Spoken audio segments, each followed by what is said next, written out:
Irmãos, nessa manhã, eu gostaria de pregar o Evangelho para vocês.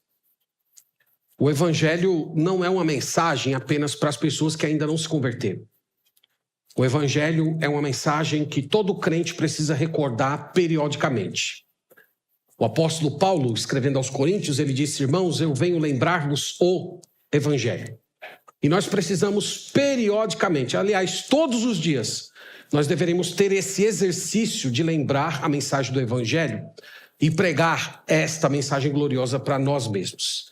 E eu quero lhes convidar para o texto bíblico de João, no Evangelho de Jesus, segundo João, e nós vamos ler no capítulo 7, Palavra do Senhor. Vamos até lá, por favor. João, Evangelho segundo Jesus, João capítulo 7, nós vamos ler do verso 37 ao 39. E nós vamos tentar compreender as declarações do Senhor Jesus que nós encontramos aqui.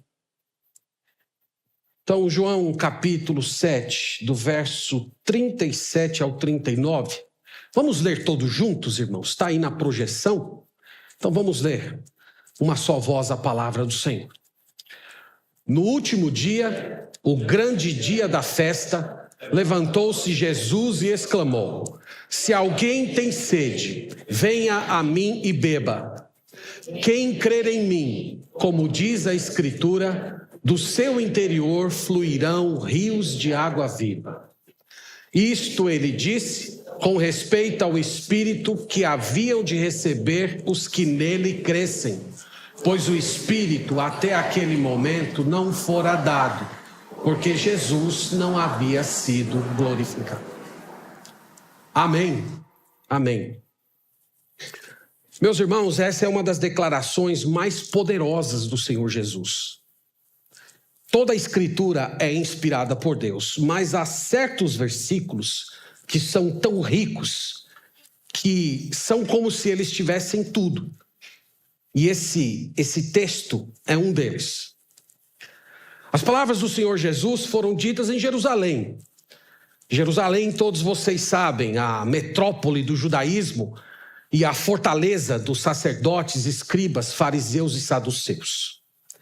A ocasião dessas palavras foi a festa dos tabernáculos. Essa comemoração durava uma semana, por volta do mês de setembro. Todos os judeus saíam da sua casa e construíam cabanas para recordar os 40 anos que eles haviam permanecido no deserto e não tinham casas para morar. E nessa ocasião, todo judeu piedoso comparecia à cidade de Jerusalém. O momento dessas palavras, nós vimos aqui no texto, a declaração é, no último dia, o último dia da festa. Era precisamente quando a água era retirada da fonte de Siloé e solenemente derramada sobre o altar. Terminada então essa cerimônia, nada mais restava aos adoradores senão voltar para casa.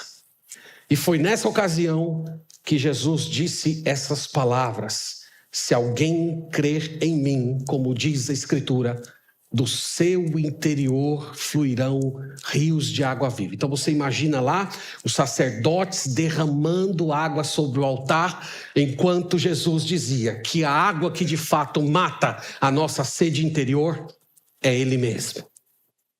Então é isso que nós temos aqui. E eu quero, irmãos, explicar para vocês esse versículo, explicar as implicações que estão ligadas a ele. Aqui nós temos basicamente 3 ideias. Primeiro, Jesus apresenta uma doença. Depois ele apresenta um remédio e depois uma promessa. Então nós temos aqui 3 informações. Uma doença, a cura da doença e uma promessa para todos aqueles que foram curados. Então vamos olhar essas 3 partes do versículo, tá bom? Vamos começar com a doença. Qual é a doença aqui? Vocês conseguiram identificar a doença nessa passagem? Qual é? Sede. O Senhor Jesus disse: se alguém tem sede. Irmãos, Todos vocês conhecem sede, essa experiência, esse fenômeno. A sede é uma das sensações mais intensas que o nosso corpo pode sofrer. Basta ler histórias de pessoas que atravessaram desertos, de gente que enfrentou batalha, de pessoas que enfrentaram naufrágios. Nas Escrituras, nós temos inclusive 2 passagens que falam da sede elevada a proporções espirituais, uma sede física que traspassa para a alma. Nós temos, por exemplo, na história do rico e do Lázaro, vocês lembram o pedido que o rico fez? Pai Abraão, manda Lázaro molhar a ponta do dedo e me refrescar a língua, porque eu estou muito atormentado nessa chama. E nós temos também o próprio Senhor Jesus Cristo, quando pendurado lá na cruz, ele disse, tenho sede. Vocês não devem, de modo nenhum, interpretar essa frase, tenho sede, apenas como se o Senhor Jesus estivesse desidratado. Não, ele estava experimentando a sede semelhante ao que o rico estava experimentando no inferno de tormentos. Jesus ali estava recebendo a dor que aquelas pessoas que um dia irão no inferno padecer, a sede espiritual. Então, irmãos, não há uma sensação mais terrível que a sede. Mas vocês sabem que o Senhor Jesus aqui não está falando de sede física. Ele está falando da sede da alma. E os sofrimentos, irmãos, interiores, os sofrimentos do coração, eles nada são quando comparados à sede da alma. Imagina uma pessoa sentir o próprio fardo do seu pecado e não encontrar alívio. Essa pessoa olhar para si mesmo e perceber que está morrendo diariamente, mas completamente despreparado para se encontrar com Deus. Essa pessoa sabe que há uma espécie de escuridão, que é pecador, e olha para si mesmo e não encontra nenhuma cura, não encontra nenhum remédio. Então é o sofrimento do desejo de perdão, da remissão dos pecados, e de ver-se que é um pecador, de ter anseio por paz com Deus e simplesmente não encontrar alívio. É dessa sede que o Senhor Jesus está falando nessa passagem. Irmãos, essa sede, ela é um fenômeno da humanidade como um todo. Deus colocou essa sede no coração de cada pessoa. Todas as pessoas, elas de alguma maneira sabem e sentem que existe algo além do sepulcro, que há uma espécie de julgamento. Todas as pessoas, mesmo aquelas que nunca ouviram o Evangelho, mesmo aquelas que nunca tiveram contato com a Bíblia, elas se percebem como entes imperfeitos. Elas têm uma convicção que foi dada por Deus, que o impacto do que acontecerá na eternidade depende do que está acontecendo na sua própria vida hoje. Todas as pessoas conhecem essa sede. E ao longo dos anos, o ser humano tem buscado nas posses, nos prazeres, no poder, nas diversas experiências, tentar saciar essa alma sedenta. E essa luta, irmãos, é a mais inglória, é a mais tola de todas. É por isso que a Bíblia, quando olha para pessoas que estão nessa condição, ela chama de morto espiritual. Ela fala que essas pessoas estão surdas, a Bíblia fala que essas pessoas estão cegas e que elas precisam de um novo nascimento, porque esse é o único modo que Deus estabeleceu de suprir as necessidades da alma. Ai daquelas pessoas, irmãos, que buscam matar a sede pelo eterno com experiências, coisas, pessoas que são temporais. Será que há alguém entre nós nessa situação? Será que você chegou aqui essa manhã com essa sede na alma, sentindo o fardo do seu pecado e tendo anseio de experimentar paz com Deus? Se você chegou aqui nessa situação, eu quero lhe dizer que você deveria agradecer a Deus, embora esteja sofrendo. Porque esse senso de culpa, esse senso de pecado, essa experiência de pobreza na alma, é a primeira pedra lançada pelo Espírito Santo para fazer um belo templo espiritual. As pessoas que sentem essa dor da alma, elas simplesmente estão numa condição na qual o reino de Deus está perto dessas pessoas. Porque, meus irmãos, não é quando nós nos sentimos bem que estamos caminhando em direção ao céu, mas quando nós nos sentimos mal. É Deus que revela a condição da miséria espiritual. É Ele que abre os nossos olhos, destampa os nossos ouvidos e faz com que percebamos que nós simplesmente estamos perdidos. O ser humano, mesmo com todo o desenvolvimento científico, mesmo com todo o avanço do conhecimento, ele ainda não consegue perceber a própria miséria diante de Deus.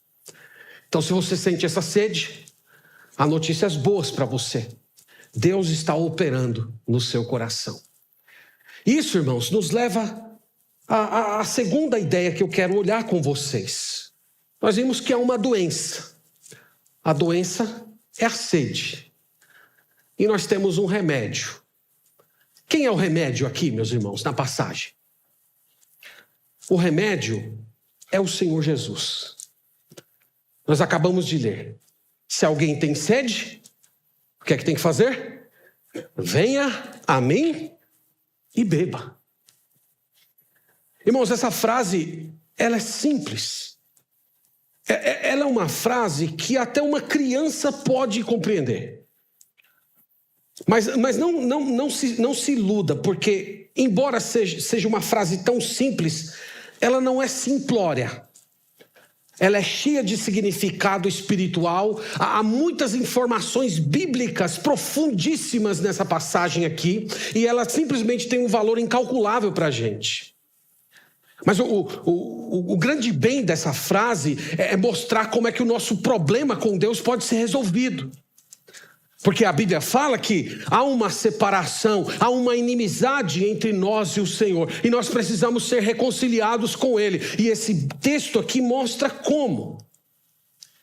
Essa frase, irmãos, se alguém tem sede, venha a mim e beba.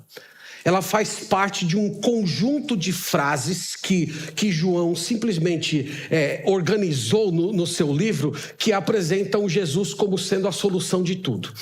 Você que gosta de literatura, existe uma técnica literária chamada de aforismo. Já ouviram falar de aforismo? Então, o que é um aforismo?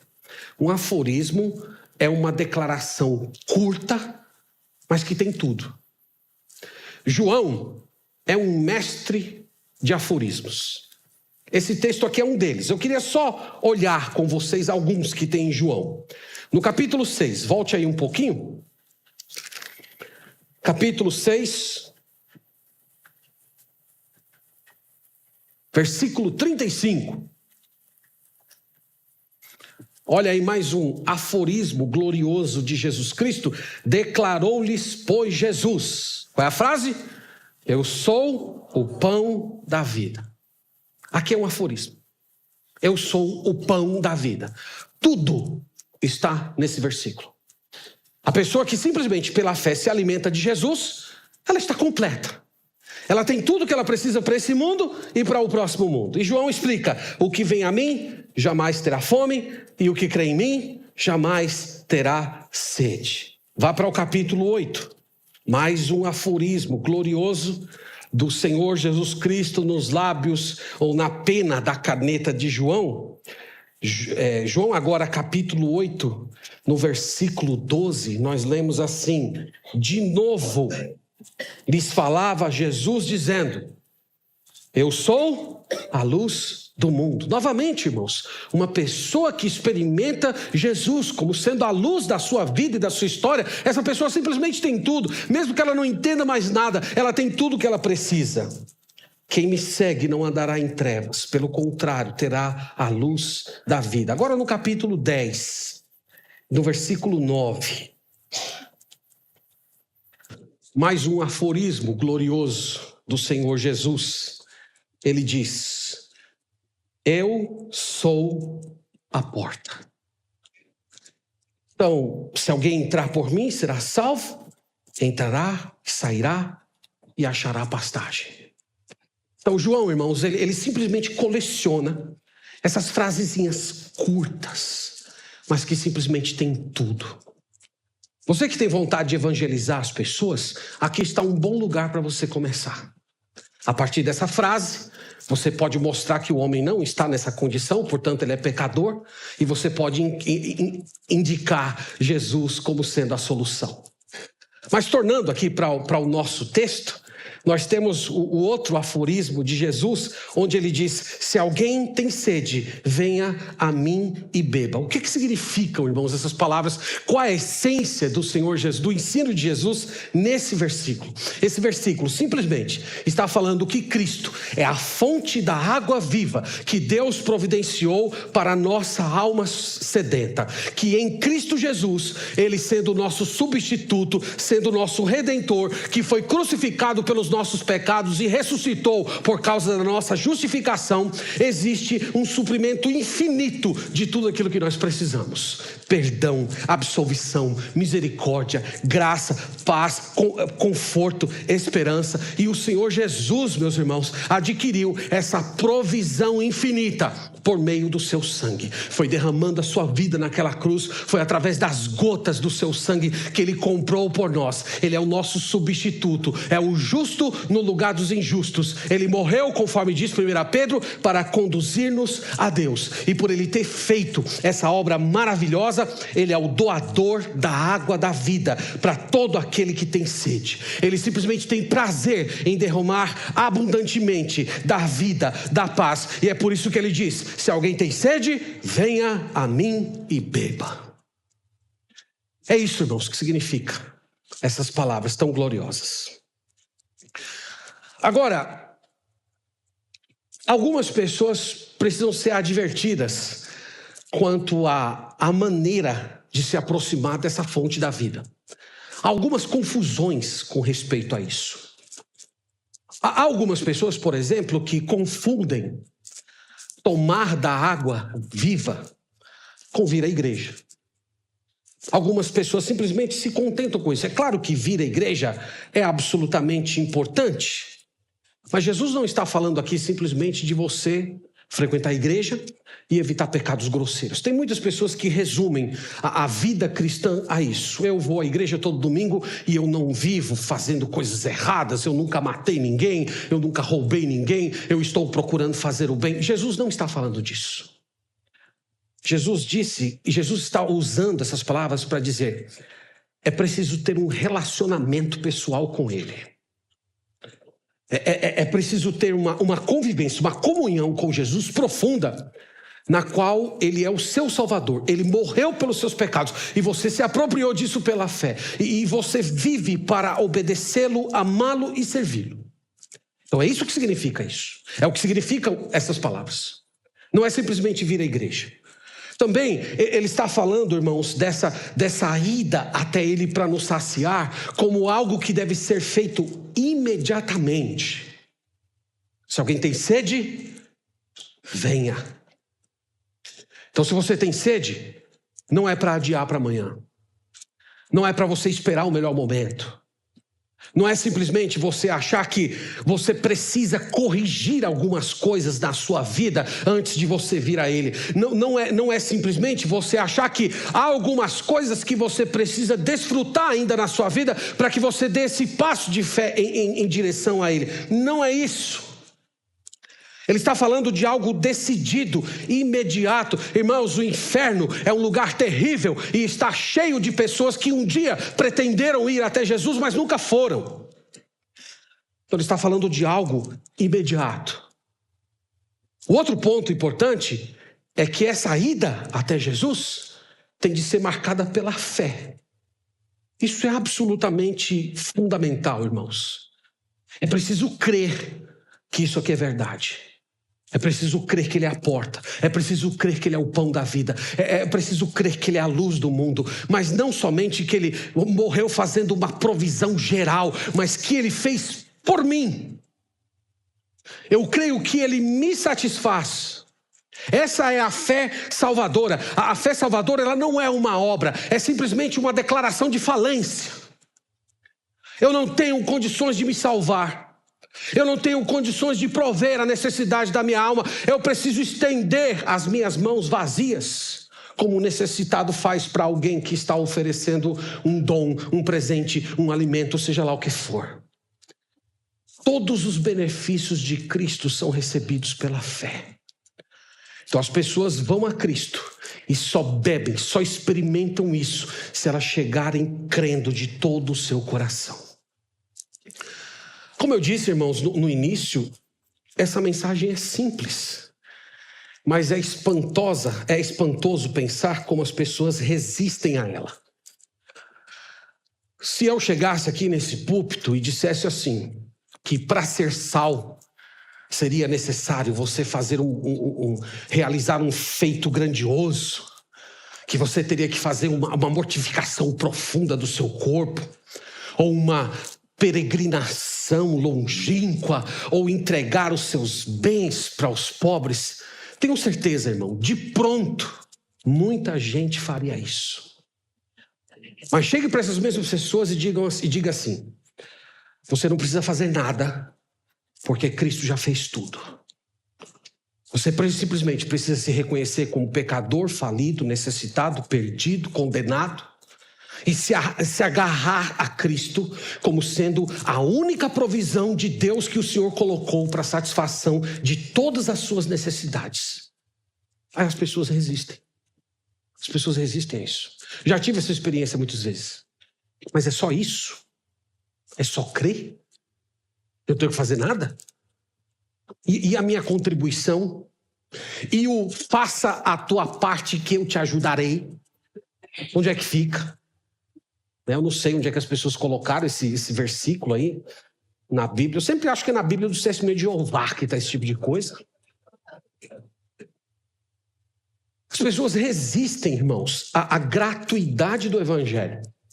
Foi por isso que o Senhor Jesus, ou melhor, o apóstolo Paulo disse que o Evangelho de Jesus para o judeu era um escândalo, enquanto que para o gentio era uma loucura. Porque a provisão de Deus para a salvação é tão simples ao ponto das pessoas desprezarem. E numa época como a nossa, numa geração quanto a nossa, que as pessoas valorizam tanto o sentir-se bem consigo mesmo, a elevação da sua autoestima, simplesmente uma mensagem que diz que você é completamente falido, que você não tem nada para oferecer a Deus, que todas as suas obras são como trapos de imundícia e que você tem que se reconhecer como pecador e se chegar de joelhos diante dele, não para simplesmente aceitá-lo, mas clamando para que ele te aceite. Essa mensagem simplesmente escandaliza as pessoas e elas não querem isso. Mas o Evangelho sempre será o mesmo. Então, por mais que as pessoas resistam, essa é a única cura para a doença espiritual. O Senhor Jesus é a única ponte que nos conecta ao céu. O Senhor Jesus é a raiz da nossa fonte interior. E milhões de pessoas, irmãos, ao longo da história, têm bebido desse remédio, têm extraído os benefícios dessa fonte. Todos eles tiveram o mesmo pensamento na hora da morte. Eles se apegaram à cruz e não se gloriaram em nada, exceto no poderoso sangue do Senhor Jesus Cristo, nessa fonte espiritual gloriosa. Pensando nesse versículo, irmãos, durante esses dias, eu lembrei que nós deveríamos ser gratos a Deus por vivermos numa terra onde esse remédio ainda pode ser ministrado. Nós temos tantas reclamações que fazemos do nosso país, da nossa cultura, dos nossos líderes, mas nós deveríamos agradecer a Deus porque nós vivemos em um local em que a Bíblia ainda pode ser aberta e nós podemos proclamar essa mensagem livremente. Eu me lembrei dos hindus, por exemplo, que procuram se aproximar de Deus através do alto flagelo. Ficam lá espancando seus próprios corpos na tentativa de se mortificar e se tornar de alguma maneira aceitáveis para as suas divindades. Outros locais do mundo nos quais há sacrifício humano, pessoas às vezes tirando a vida umas às outras, tirando vida de filhos, de entes queridos, para de alguma maneira encontrar salvação, reconciliação, benefícios espirituais. Irmãos, tudo isso são manifestações dessa sede que Jesus falou aqui. E nós devemos glorificar a Deus porque nós tivemos acesso a essa mensagem. Nós podemos nos reunir, abrir a Bíblia Sagrada e falar a respeito dessas coisas. Então não se acostume com essa mensagem. Não seja como o povo de Israel lá do deserto, que caía o maná todo dia do céu. Deus estava provendo o pão para que eles se alimentassem todos os dias. Mas chegou uma época que eles já estavam tão enfadados. E ele disse, Moisés, nós não aguentamos mais comer esse pão vil. Tem alguns crentes que tratam o evangelho de Jesus Cristo do mesmo jeito. Enquanto há pessoas famintas por aí, enquanto há pessoas em igrejas evangélicas sendo enganadas por um falso evangelho, por pregadores de mentira, aquelas pessoas que têm contato com o verdadeiro evangelho desprezam. Então não seja uma dessas pessoas. Vamos ser gratos ao Senhor, porque nós podemos viver em um local e termos acesso a essa mensagem que mostra como a nossa sede espiritual pode ser saciada de uma vez por todas. Terceiro lugar, irmãos, vamos à promessa. Nós vimos a doença, nós vimos o remédio e agora nós temos uma promessa. Vocês conseguiram localizar a promessa aqui no versículo? Qual é a promessa? Do seu interior fluirão rios de água viva. Essa promessa, irmãos, é simplesmente gloriosa. Ela é cheia de encorajamento. Note que essa promessa, ela por um lado atinge diretamente a você, mas ela também se desdobra para as pessoas que estão ao seu redor. No versículo 38, quem crer em mim, como diz a Escritura, do seu interior fluirão rios de água viva. Então não é algo só para você. É algo para beneficiar todas as pessoas. Essa promessa, ela tem a ver com o perdão de pecados, mas ela também tem relação direta com a habitação do Espírito Santo. Quando o Espírito Santo entra na vida de alguém, quando ele passa a residir no coração de uma pessoa, simplesmente há uma transformação completa na sua história, mas também uma influência, um impacto a todos aqueles que estão ao seu redor. Então, em palavras simples, o que significa essa declaração de Jesus? Em primeiro lugar, significa que aqueles que vão a Cristo e bebem dele, elas têm um suprimento infinito para si mesmos. Você simplesmente receberá alívio de todos os desejos da sua alma. O Espírito Santo comunica perdão, paz, segurança, e isso, irmãos, simplesmente nunca cessa. Uma pessoa que vai a Cristo, ela simplesmente descansa, ela se satisfaz em Cristo e ela não vive mais preocupada com questões relacionadas à morte, a questões do que vai acontecer após a morte, se haverá julgamento, se não haverá, como é que será a eternidade. Essa pessoa simplesmente descansa concernente a esses assuntos, porque Cristo já resolveu tudo por ela. Então, mesmo você sendo fraco, mesmo você sendo a ovelhinha mais claudicante do rebanho de Cristo, você vai encontrar nele uma fonte infalível para o seu coração. A substituição de Cristo será tão real que você terá um senso de perdão e paz e jamais sentirá sede novamente, mesmo você sendo fraco e debilitado. Então, esse é o primeiro sentido do ensino de Jesus. Mas, em segundo lugar, como eu disse, esse versículo não diz respeito apenas a você. Mas o ensino dele é que, simplesmente, quando você se entrega a Jesus, você se torna uma bênção para outras pessoas. Isso, irmãos, é simplesmente glorioso. Esse Espírito Santo que habita em você, que está agindo no seu coração, que está transformando a sua mentalidade, ele vai passar a trazer benefícios para todos aqueles que estão em sua volta. É isso que significa fluirão rios de águas vivas. Então, Uma conversão, irmãos, de uma alma a Deus sempre leva à conversão de outras almas. Você já parou para pensar nisso? Que você foi chamado por Cristo, perdoado, trazido, unido ao Senhor Jesus Cristo para ser um rio de água viva para as outras pessoas? Você foi salvo para isso. Alguns crentes são rios de água viva enquanto vivem. Então essas pessoas, elas estão sempre falando a respeito de Cristo, pregando a respeito de Cristo, ensinando a respeito de Cristo, procurando influenciar outros através do Senhor Jesus Cristo. E essas pessoas, ao longo da vida, elas simplesmente vão fluindo para outros. Há outros que são rios de água viva quando morrem. Um grande exemplo disso são os mártires. Crentes comuns. A maioria nós não teríamos conhecido em outro contexto, mas essas pessoas, quando colocadas diante da perseguição e da morte, elas enfrentaram o terror, elas enfrentaram o medo, elas foram capazes de proclamar a Jesus, manifestar o seu amor, a sua fidelidade, enquanto seus corpos eram atacados por feras selvagens, por instrumentos de tortura, e mesmo diante de tanto sofrimento, elas manifestaram paz e contentamento em Deus. São rios de água viva. Essas pessoas são como Sansão. A obra que foi feita na hora da morte é maior do que a obra que foi realizada durante toda a vida. São rios de água viva. Mas há alguns que são rios de água viva depois da morte. Essas pessoas, mesmo já tendo partido, já estarem ao lado do Senhor Jesus, desfrutando dele, elas ainda continuam nos abençoando. Nós temos os escritores bíblicos.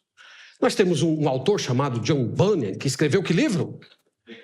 Peregrino. Então você que já leu o Peregrino, você foi abençoado por um ministério de um pastor que viveu mais ou menos uns 400 anos atrás. O autor de Hebreus, lá no capítulo 11, versículo 4, ele fala de pessoas que mesmo que depois morreram, elas ainda continuam falando conosco. É o caso dessas pessoas. São rios de água viva.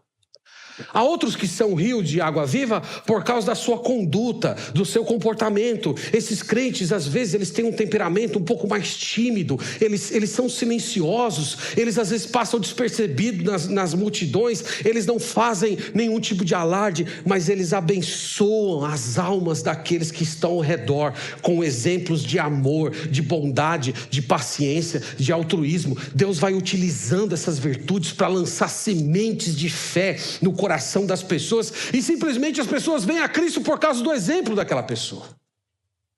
Então nós somos rios de água viva. Irmãos, nós precisamos nos agarrar a essa promessa do Senhor Jesus. As pessoas são salvas através da nossa vida. As pessoas são salvas através do nosso exemplo. As pessoas são salvas através das nossas palavras.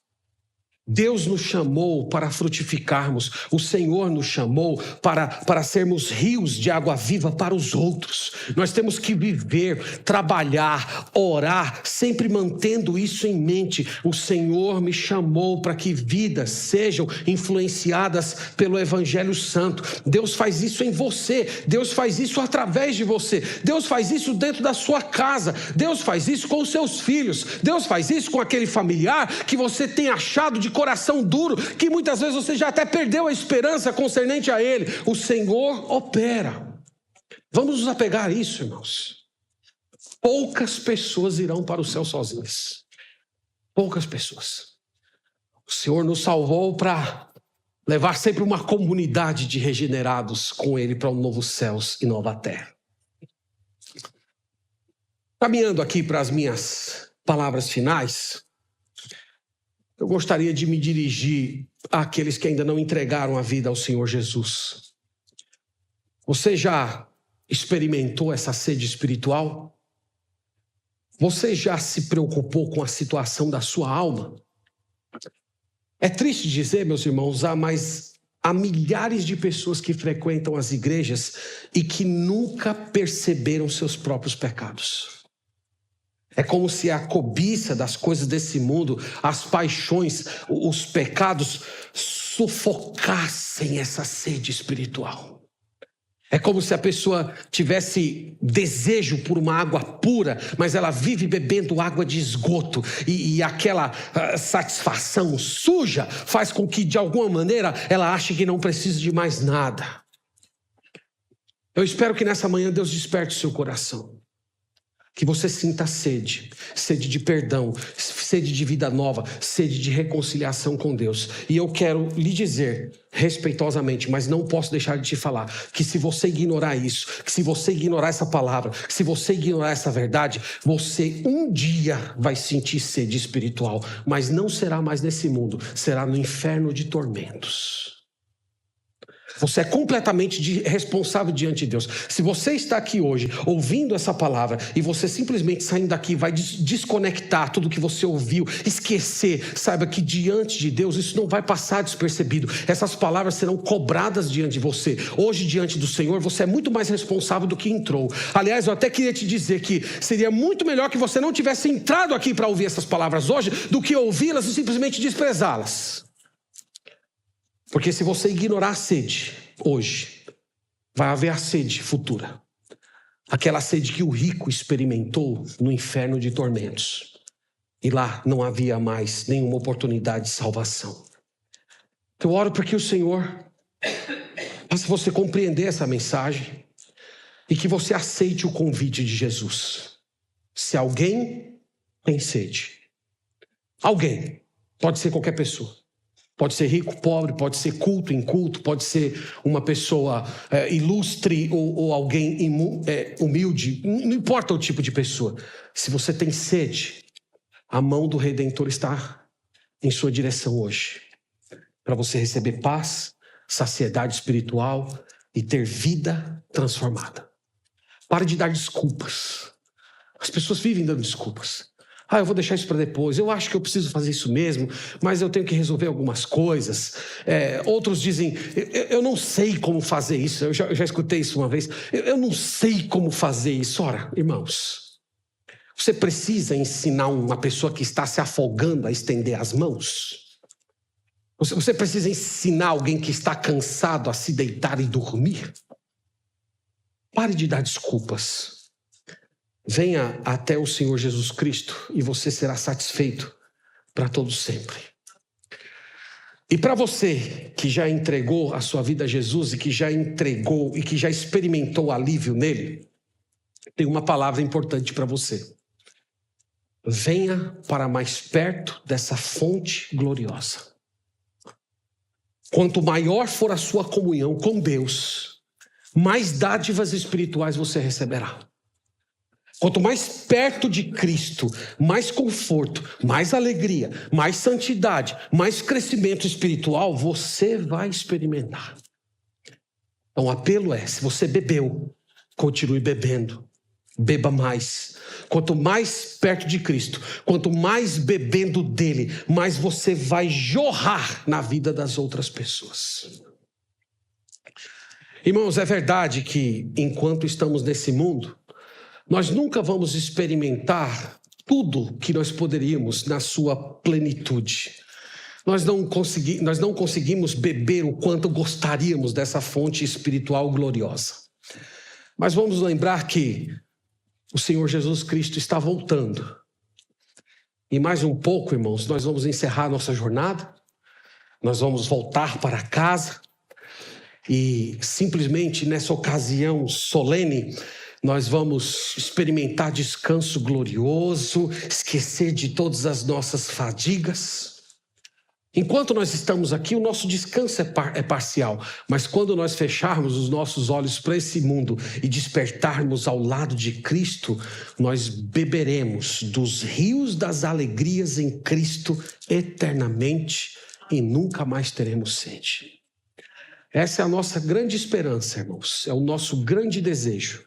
Cada vez que nós nos aproximamos do Senhor Jesus, em orações, louvores, meditação, cultos públicos, falando de Cristo, lendo a respeito de Cristo, cada ocasião que nós fazemos isso, é como se fosse um pequeno prelúdio, uma pequena preparação do que um dia nós iremos experimentar, a plenitude de Cristo dentro de nós. Que Deus nos abençoe, que nós experimentemos essas verdades em nosso coração pela graça de Deus. Vamos orar, irmãos, ao Senhor nesse momento.